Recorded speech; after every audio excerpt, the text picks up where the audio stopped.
Assalamualaikum warahmatullahi wabarakatuh. Kembali lagi di channel Adim Dimyati, channel yang selalu menyajikan berita bermanfaat untuk kita semua.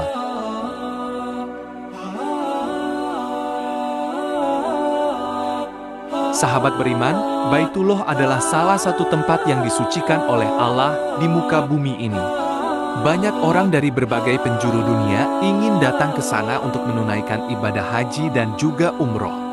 Namun, sahabat, hanya orang-orang pilihan Allah lah yang dapat berkunjung dan menunaikan ibadah di sana. Dari masa ke masa, ada saja hal dan kejadian menakjubkan yang tidak dapat diterima menurut akal sehat, karena itu adalah sebagian dari kekuasaan Allah.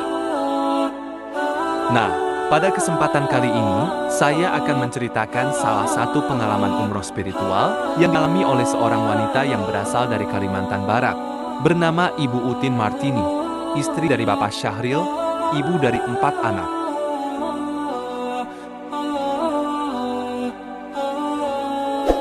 Namun sebelum lanjut, jangan lupa like, komen, dan subscribe.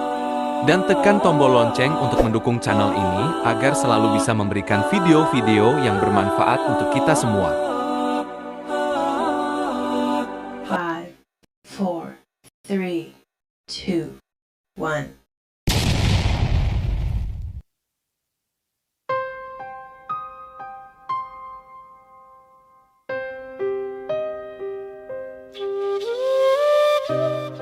Ibu Utin Martini adalah seorang yang berakhlak mulia. Beliau dilahirkan di Desa Raja, Kecamatan Ngabang, Kabupaten Landak, Provinsi Kalimantan Barat pada tanggal 1 Januari tahun 1950. 8 beliau mempunyai seorang suami bernama Syahil dan 4 orang anak bernama Firmansyah, Fitriadi, Fatmawati, dan Zulkifli. Beliau juga memiliki 4 orang menantu yaitu Sari, Nurlinda, Iman Setiadi, dan Febriani. Semasa hidupnya, beliau telah memiliki 7 orang cucu, 6 orang cucu laki-laki dan 1 orang cucu perempuan.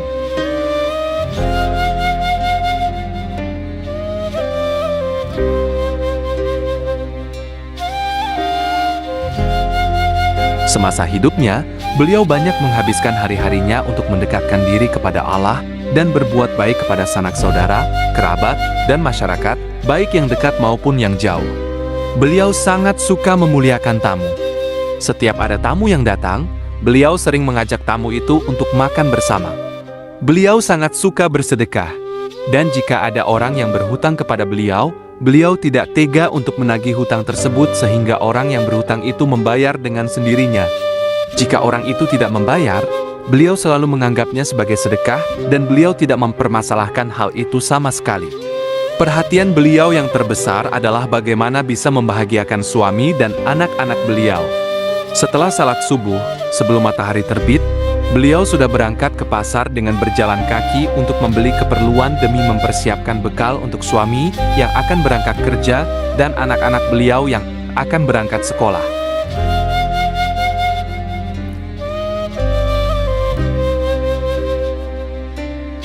Karena akhlak dan kepribadian beliau yang mulia, beliau sangat dicintai oleh masyarakat sekitar.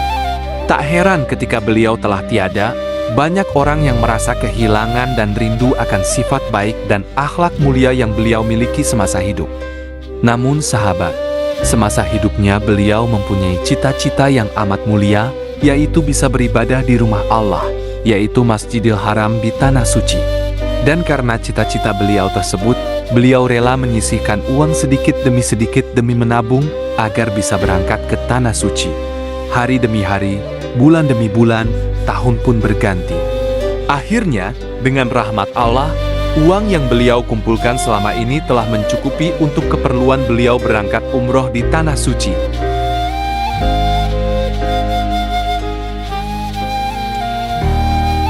Namun, sahabat beriman, rencana beliau tidak semulus yang dibayangkan. Setelah menabung bertahun-tahun dan uang yang terkumpul sudah cukup untuk berangkat ke Tanah Suci, tiba-tiba beliau mendapat ujian dari Allah berupa sakit mata yang harus dioperasi. Keluarga dan sanak saudara beliau menginginkan agar beliau segera dioperasi agar penyakitnya tidak bertambah parah. Namun, sahabat, Biaya operasi yang diperlukan sangat tinggi, dan satu-satunya jalan adalah dengan menggunakan uang tabungan yang telah beliau kumpulkan bertahun-tahun untuk berangkat ke Tanah Suci.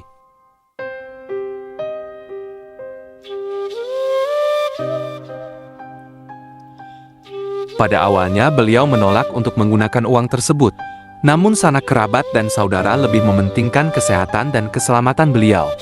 Sehingga mau tidak mau, uang tersebut harus dipakai untuk biaya pengobatan dan operasi agar beliau bisa kembali pulih. Dengan rahmat dan nikmat Allah, beliau bisa kembali pulih dan sehat setelah dioperasi. Namun, uang yang selama ini beliau kumpulkan untuk berangkat ke Tanah Suci habis untuk biaya pengobatan. Sehingga beliau pun harus menabung dari awal lagi demi mewujudkan cita-cita beliau untuk berangkat ke Tanah Suci.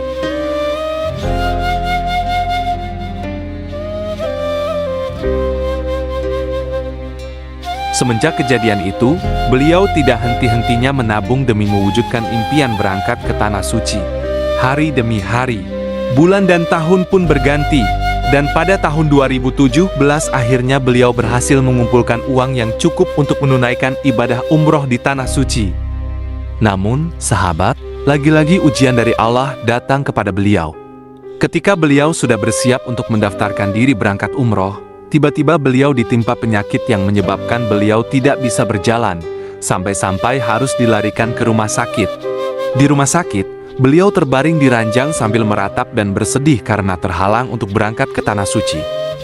Di saat beliau dirawat di rumah sakit, kebetulan salah satu sanak kerabat beliau ingin menunaikan ibadah umroh di Tanah Suci. Sebelum berangkat umroh, sanak keluarga tersebut menyempatkan diri untuk menjenguk beliau di rumah sakit. Lalu Ibu Utin Martini berkata kepada sanak kerabat yang ingin berangkat umroh tersebut, "Wahai Pak Miji dan Ibu Aisyah, sesungguhnya saya selama ini sangat bercita-cita untuk berangkat menunaikan ibadah umroh di Tanah Suci. Namun, mungkin Allah belum mengizinkan saya untuk berangkat ke Tanah Suci. Dan kalian adalah orang yang istimewa yang Allah izinkan untuk berangkat ke Tanah Suci. Karena itu, jika kalian telah sampai di Tanah Suci dan telah beribadah di Masjidil Haram, tolong doakan saya agar suatu saat saya juga bisa menunaikan ibadah umroh di Tanah Suci." Ibu tidak perlu khawatir. Kami akan berdoa di sana khusus untuk ibu, agar ibu bisa cepat membaik dan menunaikan ibadah di Tanah Suci. Kami akan berdoa khusus untuk ibu agar ibu bisa secepatnya menunaikan ibadah umroh di Masjidil Haram. Mendengar perkataan mereka, Ibu Utin Martini menjadi senang. Tidak lama kemudian mereka pun berangkat ke Tanah Suci. Namun, sahabat, beberapa hari telah berlalu kondisi Ibu Utin Martini semakin menurun. Dan tepat pada hari Jumat, 17 Februari tahun 2017, Ibu Utin Martini mengalami koma selama 3 hari. Dan pada hari Senin, tanggal 20 Februari tahun 2017, Ibu Utin Martini diambil oleh Sang Pencipta untuk menghadap ke sisinya. Duka cita yang amat dalam meliputi sanak keluarga dan saudara dari Ibu Utin Martini, termasuk yang sangat merasa kehilangan adalah suami, anak, bahkan cucu beliau.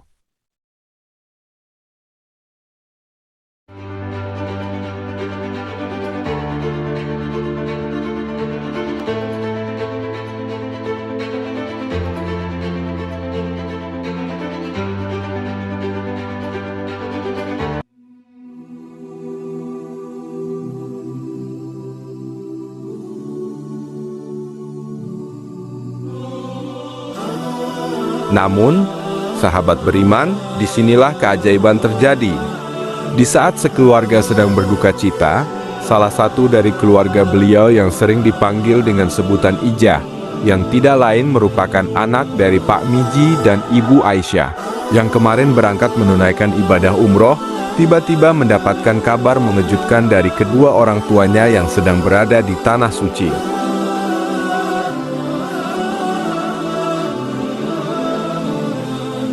Wahai Ijah, sesungguhnya kami telah melihat sesuatu keajaiban dari Allah. Kami lihat dengan mata kepala kami sendiri, Ibu Utin Martini yang kemarin terbaring lemah di rumah sakit. Ternyata ketika kami sedang melakukan tawaf di Masjidil Haram, kami melihat beliau juga sedang menunaikan tawaf bersama kami di sana. Kami benar-benar melihatnya dengan mata kepala kami sendiri. Tolong sampaikan kabar ini kepada sanak keluarga terdekat beliau.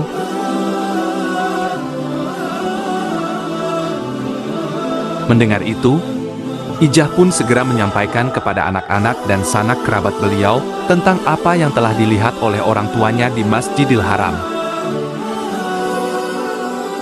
Wahai sanak kerabatku yang sedang berduka cita, janganlah kalian berduka cita lagi, karena sesungguhnya saya mendapatkan berita gembira dari orang tua saya yang sedang menunaikan ibadah umroh di Masjidil Haram. Mereka menelpon saya tadi, dan mereka berkata bahwa ketika mereka sedang menunaikan tawaf di Masjidil Haram kemarin, mereka melihat Ibu Utin Martini juga sedang melakukan tawaf di sana.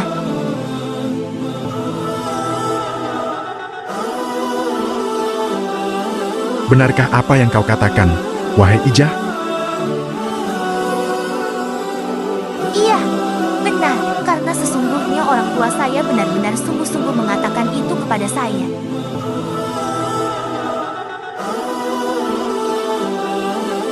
Mendengar itu, seluruh sanak kerabat dan saudara beliau yang awalnya berduka cita langsung kaget bercampur bingung setelah mendengar berita itu. Sebagian dari mereka ada yang berkata kepada sebagian yang lain, Apakah benar apa yang telah disampaikan oleh Ijah? saya sangat kebingungan dan seolah tidak percaya dengan apa yang telah diceritakan oleh Ijah. Apa mungkin ini hadiah dari Allah karena kesungguhan beliau yang telah menabung bertahun-tahun untuk berangkat ke tanah suci? Tapi tidak ada yang mustahil bagi Allah. Untuk memastikan kebenarannya, kita tunggu saja kedatangan mereka dari tanah suci, dan mereka, insya Allah, akan datang pada hari Senin depan. Kemudian, mari kita bersama-sama bertanya kepada mereka apa yang sebenarnya terjadi.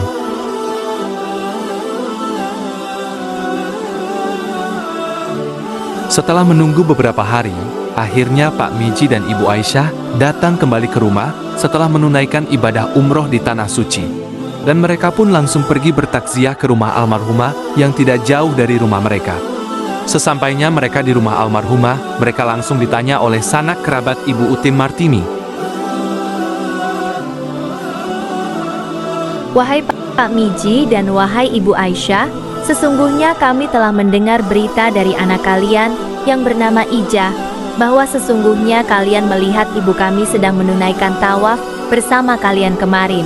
Padahal saat itu ibu kami masih dalam keadaan koma di rumah sakit. Betul sekali, kami benar-benar melihatnya, dan kami tidak mungkin salah lihat. Benar sekali.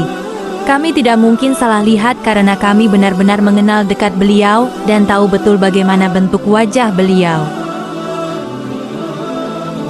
Mendengar penuturan dari mereka, semua orang yang ada di situ meneteskan air mata. Termasuk yang paling terharu adalah anak beliau yang bernama Fatmawati, yang sangat terharu dan seakan tidak percaya dengan apa yang telah dilihat oleh mereka berdua di Masjidil Haram.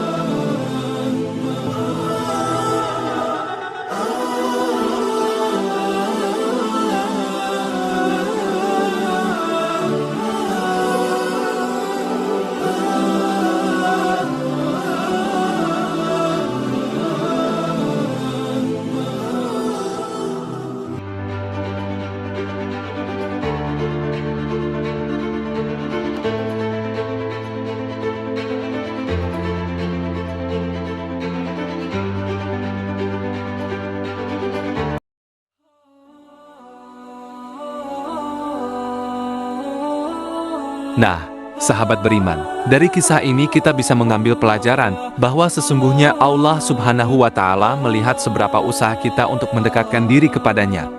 Dan Allah akan memberikan ganjaran dan nikmat kepada hambanya yang terus berusaha dan tidak berputus asa untuk beribadah kepadanya. Walaupun cobaan dan ujian datang silih berganti. Semoga dari kisah ini kita bisa jadi pribadi yang terus berusaha untuk mendekatkan diri kepada Allah dan menuju jalan kebaikan, serta tidak berputus asa walaupun banyak cobaan dan ujian yang menimpa kita. Karena sesungguhnya Allah Subhanahu wa Ta'ala selalu bersama orang-orang yang beriman dan bersabar. Dan Allah sangat menyukai orang-orang yang selalu bertawakal kepadanya.